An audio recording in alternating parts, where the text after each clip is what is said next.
ألم تر أن الفلك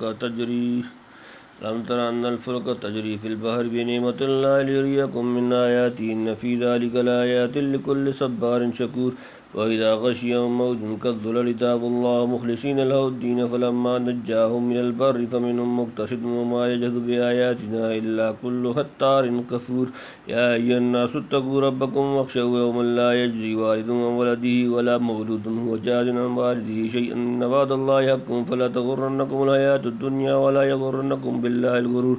إن الله عنده علم الساعة ينزل الغيث ويعلم ما في الأرحام وما تدري نفس ماذا تكسب غدا وما تدري نفس بأي أرض تموت إن الله عليم خبير ألم تر أن الفلك تجري في البحر بنعمة الله ليريكم من آياته إن في ذلك لآيات لكل صبار شكور ألم تر کیا تو نے نہیں دیکھا ان کہ الفلک کشتی تجری چلتی ہے فی البحر دریا میں بنعمت اللہ اللہ کی نعمتوں کے ساتھ لیریکم تاکہ وہ تمہیں دکھا دے من آیاتی اس کی نشانیاں نہ بے شک فی ذلک اس میں آیات البتہ نشانیاں لکل واسطے ہر صبار بڑے صبر والے شکور بڑے شکر گزار تو نے دیکھا کہ جہاز چلتے ہیں سمندر میں اللہ کی نعمت لے کر تاکہ دکھلائے تم کو کچھ اپنی قدرتیں البتہ اس میں نشانیاں اور ایک تحمل کرنے والے احسان ماننے والے کے واسطے جو ہے جہاز باری باری سامان اٹھا کر خدا کی قدرت و فضل و رحمت سے کسی طرح سمندر کی موجوں کو چیتا پاڑتا ہوا چلا جاتا ہے. یعنی اس بحری سفر کے احوال و حوادث میں غور کرنا انسان کے لیے صبر و شکر کے مواقع بہم پہنچاتا ہے. جب طوفان اٹھ رہے ہوں، جہاز پانی کی تھپیڑوں میں گرا ہو، اس وقت بڑے صبر و تحمل کا کام ہے. اور جب اللہ نے اس کشمکش میں موت و حیات سے صحیح سالم نکال دیا تو ضرور ہے کہ اس کا احسان مانے. وَإِذَا غَشِيَهُم مَّوْجٌ كَالظُّلَلِ دَعَوُا اللَّهَ مُخْلِصِينَ لَهُ الدِّينَ فَلَمَّا نَجَّاهُم إِلَى الْبَرِّ فَمِنْهُم مُّقْتَصِدٌ وَمَا يَجْحَدُ بِآيَاتِنَا إِلَّا كُلُّ خَتَّارٍ كَفُورٍ. وَإِذَا جب غشیوں ان پر چھا جاتی ہے موج كالظُّلَلِ صاحبانوں کی طرح دعوا اللہ وہ اللہ کو پکارتے ہیں مخلصین خالص کر کے لہ الدین اس کے لیے دین عبادت. فلما پھر جب نجاہم اس نے بچا لیا الی البر خشکی کی طرف منہم تو ان میں کوئی مقتصد بیانہ روی ما یجحد اور انکار نہیں کرتا بآیاتنا ہماری آیتوں کا اللہ سوائے کل ہر حتارن عاشقن کفور نہ شکر. اور جب سر پر آئے ان کی موج جیسے بادل پکارنے لگے اللہ کو خالص کر کے اسی کے لیے بندگی. پھر جب بچا دیا ان کو جنگل کی طرف تو کوئی ہوتا ہے ان میں بچ کے چال پر اور بیچ کی چال پر اور منکر وہی ہوتے ہیں ہماری قدرت سے جو کول کے جھوٹے ہیں حق نہ ماننے والے. اوپر دلائل و شواہد سے سمجھایا تھا کہ ایک اللہ ہی کا ماننا ٹھیک ہے، اس کے خلاف سب باتیں جھوٹی ہیں. یہاں بتلایا کہ طوفان موجوں میں گر کر کٹر سے کٹر مشرک بھی بڑی عقیدت مندی اور اخلاص کے ساتھ اللہ کو پکارنے لگتے ہیں. معلوم ہوا کہ انسانی ضمیر و فطرت کی اصلی آواز یہی ہے، باقی سب بناوٹ اور جھوٹے ڈھکوسلے ہیں. یعنی جب خدا تعالیٰ طوفان سے نکال کر خشکی پر لے آئے تو تھوڑے نفوس ہیں جو اعتدال و توسط کے راہ پر قائم رہیں، ورنہ اکثر تو دریا سے نکلتے ہی شرارتیں شروع کر دیتے ہیں. مترجم رحمۃ اللہ نے فمنہم مقتصد کا ترجمہ کیا تو کوئی ہوتا ہے ان میں بیچ کی چال پر. حضرت شاہ صاحب لکھتے ہیں یعنی جو حال خوف کے وقت تھا وہ تو کسی کا نہیں مگر بالکل بھول بھی نہ جائے ایسے بھی کم ہیں، نہیں تو اکثر قدرت سے منکر ہوتے ہیں، اپنے بچ نکلنے کو تدبیر پر رکھتے ہیں یا کسی ارواح وغیرہ کی مدد پر. یعنی ابھی تھوڑی دیر پہلے طوفان میں گر کر جو قول و اقرار اللہ سے کر رہے تھے سب جھوٹے نکلے، چند روز بھی اس کے انعام احسان کا حق نہ مانا اور اس قدر جلد قدرت کی نشانیوں سے منکر ہو گئے.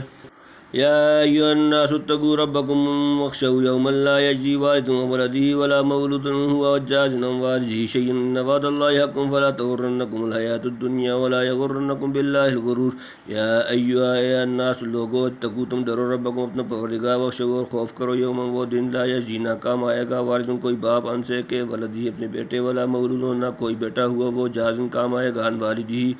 سے کہ باپ شیئا کچھ ان بے شک وعد اللہ اللہ کا حق ان سچا فلا تغرنکم سو تمہیں ہرگز دھوکے میں نہ ڈالے الحیات الدنیا دنیا کی زندگی ولا یغرنکم تمہیں ہرگز دھوکے نہ دے باللہ اللہ سے الغرور دھوکہ دینے والا ہے. لوگوں بچتے رہو اپنے رب سے اور ڈرو اس دن سے کہ کام نہ آئے کوئی باپ اپنے بیٹے کے بدلے اور نہ کوئی بیٹا ہو جو کام آئے اپنے باپ کی جگہ کچھ بھی. بے شک اللہ کا وعدہ ٹھیک ہے تم کو نہ بہکائے دنیا کی زندگانی اور نہ دھوکہ دے تم کو اللہ کے نام سے وہ دغاباز. طوفان کے وقت جہاز کے مسافروں میں سخت افراتفری ہوتی ہے، ہر ایک اپنی جان بچانے کی فکر میں رہتا ہے، تاہم ماں باپ اولاد سے اور اولاد ماں باپ سے بالکل غافل نہیں ہو جاتی. ایک دوسرے کے کے بچانے کی تدبیر کرتا ہے، بلکہ بسا اوقات والدین کی شفقت چاہتی ہے کہ ہو سکے تو بچے کی مصیبت اپنے سر لے کر اس کو بچا لیں، لیکن ایک ہولناک اور ہوش ربا دن آنے والا ہے جب ہر طرف نفسا نفسی ہوگی۔ اولاد اور والدین میں سے کوئی احسار کر کے دوسرے کی مصیبت اپنے سر لینے کو تیار نہ ہوگا، اور تیار بھی ہو تو یہ تجویز چل نہ سکے گی۔ چاہیے کہ آدمی اس دن سے ڈر کر غضب الہی سے بچنے کا سامان کرے۔ آج اگر سمندر کے طوفان سے بچ گئے تو کل اس سے کیوں کر بچو گے؟ یعنی وہ دن یقیناً آ کر رہے گا، یہ اللہ کا وعدہ ہے جو ٹل نہیں سکتا۔ لہٰذا دنیا کی چند روزہ بہار اور چہل پہل سے دھوکہ نہ کھاؤ کہ ہمیشہ اسی طرح رہے گی، اور یہاں آرام سے ہو تو وہاں بھی آرام کرو گے۔ نیز اس دغاباز شیطان کے اغوا سے ہوشیار رہو جو اللہ کا نام لے کر دھوکہ دیتا ہے، کہتا ہے میاں اللہ غفور الرحیم ہے۔ اللہ غفور الرحیم ہے۔ خوب گناہ سمیٹو، مزے اڑاؤ، بوڑھے ہو کر اکٹھی توبہ کر لینا، اللہ سب بخش دے گا۔ تقدیر میں اگر اس نے جنت لکھ دی ہے تو گناہ کتنے ہی ہوں ضرور پہنچ کر رہو گے، اور دوزخ لکھی ہے تو کسی طرح بچ نہیں سکتے، پھر کاہے کے لیے دنیا کا مزہ چھوڑیں۔ ان اللہ عندہ علم الساعۃ وینزل الغیث ویعلم ما فی الارحام وما تدری نفس ماذا تکسب غدا وما تدری نفس بأی ارض تموت ان اللہ علیم خبیر۔ ان اللہ بے شک اللہ عندہ اس کے پاس علم الساعۃ قیامت کا علم، وینزل اور وہ نازل کرتا ہے الغیث بارش، ویعلم اور وہ جانتا ہے ما جو فی الارحام حاملہ کے رحم میں، وما اور نہیں تدری جانتا نفس کوئی شخص ماذا کیا تکسب وہ کرے گا غداً کل، وما تدری اور نہیں جانتا نفس کوئی شخص بأی کس ارض زمین تموت وہ مرے گا۔ ان اللہ بے شک اللہ علیم علم والا، خبیر خبردار، بے شک اللہ کے پاس ہے قیامت کی خبر، اور اٹھاتا ہے می اور جانتا ہے جو کچھ ہے ماں کے پیٹ میں، اور کسی جی کے معلوم نہیں کہ کل کو کیا کرے گا، اور کسی جی کو خبر نہیں کہ کس زمین میں مرے گا۔ تحقیق اللہ سب کچھ جاننے والا خبردار ہے۔ یعنی قیامت آ کر رہے گی، کب آئے گی اس کا علم خدا کے پاس ہے، نہ معلوم کب یہ کارخانہ توڑ پھوڑ کر برابر کر دیا جائے۔ آدمی دنیا کے باغ و بہار اور وقتی تر و تازگی پر ریجھتا ہے، کیا نہیں جانتا کہ علاوہ فانی ہونے کے فی الحال بھی یہ چیز اور اس کے اسباب سب خدا کے قبضے میں ہیں۔ زمین کی ساری رونق اور مادی برکت جس پر تمہاری خوشحالی کا مدار ہے، آسمانی بارش پر موقوف ہے، سال دو سال می نہ برسے تو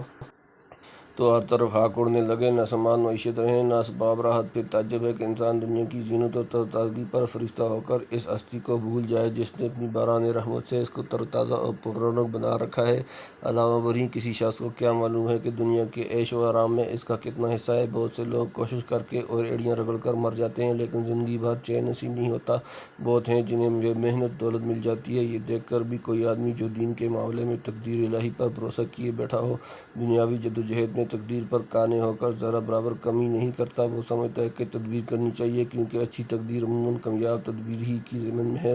ظاہر ہوتی ہے۔ یہ علم خدا کو ہے کہ فی الواقعہ ہماری تقدیر کیسی ہوگی اور صحیح تدبیر بن پڑے گی یا نہیں۔ یہی بات اگر ہم دین کے معاملے میں سمجھ لیں تو شیطان کے دھوکے میں ہرگز نہ آئیں۔ بے شک جنت دوزخ جو کچھ ملے گی تقدیر سے ملے گی جس کا علم خدا کو ہے، مگر عموماً اچھی یا بری تقدیر کا حوالہ دے کر ہم تدبیر کو نہیں چھوڑ سکتے، کیونکہ یہ پتہ کسی کو نہیں کہ اللہ کے علم میں وہ سعید ہے یا شقی، جنتی ہے یا دوزخی، مفلس ہے یا غنی۔ لہٰذا ظاہری عمل اور تدبیر ہی وہ چیز ہوئی جس سے عادتاً ہم کو نوعیت تقدیر کا قدرے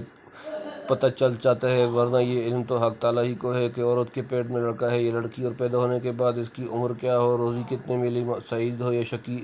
اسی کی طرف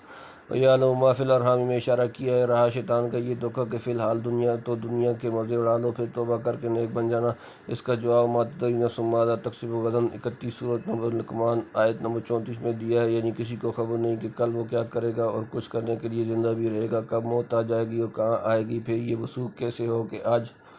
کی بدی کا تدارک کل نیکی سے ضرور کر لے گا اور توبہ کی توفیق ضرور پائے گا۔ ان چیزوں کی خبر تو اسی علیم و خبیر کو ہے۔ تم بھی یاد رکھنا چاہیے کہ مغیبات جن سے کام سے ہوں گی یا جن سے اقوام سے، پھر کو اقوام غیبیہ زمانی ہیں یا مکانی اور زمانی کے اعتبار ماضی مستقبل حال کے 3 قسمیں کی گئی ہیں۔ ان میں سے احکام غیبیہ کا کلی علم پیغمبر علیہ السلام کو عطا فرمایا گیا۔ فلا یظہر علی غیبہ احدا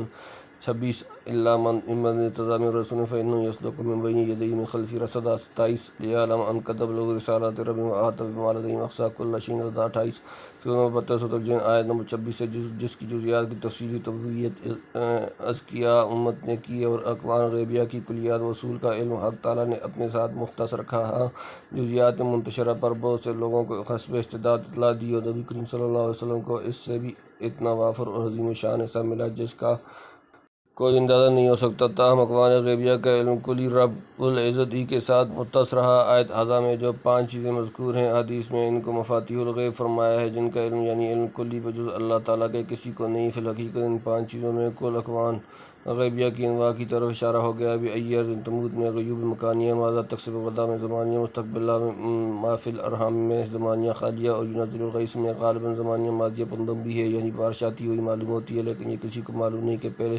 سے کیا ایسے اسباب فراہم ہو رہے تھے کہ ٹھیک اسی وقت اس جگہ اس مقدار میں بارش ہوئی۔ ماں بچے کو پیٹ میں لے پھرتی ہے پر اسے پتہ نہیں کہ پیٹ میں کیا ہے، لڑکا ہے یا لڑکی۔ انسان واقعات آئندہ پر حاوی ہونا چاہتا ہے مگر یہ نہیں جانتا کہ کل میں خود کیا کام کروں گا، میری موت کہاں واقع ہوگی۔ اس جہل بیچارگی کے باوجود تعجب ہے کہ دنیاوی زندگی پر مفتون ہو کر خالق حقیقی کو اور اس دن کو بھول جائے جب پروردگار کی عدالت میں کشاں کشاں حاضر ہونا پڑے گا۔ بہرحال ان 5 چیزوں کے ذکر سے تمام اقوام غیبیہ کے علم کلی کی طرف اشارہ کرنا ہے، حصر مقصود نہیں، اور غالباً ذکر میں ان 5 کی تخصیص اس لیے ہوئی کہ ایک سائل نے سوال انہی 5 باتوں کی نسبت کیا تھا جس کے جواب میں یہ آیت نازل ہوئی۔ کما فی الحدیث، پہلے سورہ انعام اور سورہ نمل میں بھی ہم علم غیب کے متعلق کچھ لکھ چکے ہیں، ایک نظر ڈال لی جائے۔ تم سورۃ لقمان بمنہ وکرمہ۔